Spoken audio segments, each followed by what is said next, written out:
ракетный двигатель, способный поднимать в космос до 250 тонн груза. Старт такого... Чтобы вот эта огненная струя, которая вылетает из двигателя, не сжигала стартовый стол. Это один из способов продемонстрировать людям чудо левитации. Другой метод – оптическая иллюзия.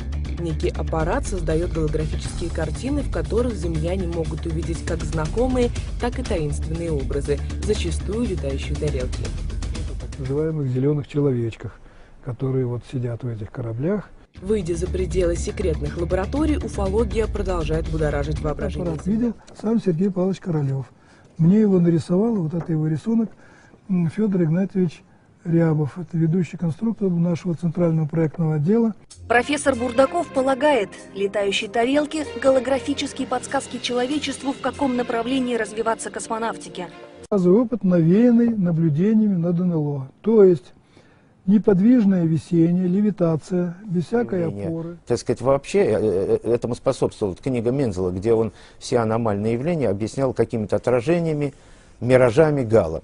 Во-вторых, не сбрасывалась теория того, что это могут быть внеземные цивилизации. Третье – это выяснение возможно прикладного использования. Вот три основных этих, так сказать, линий, они велись. Почти всем летающим объектам найдены естественные объяснения. Правда, постройка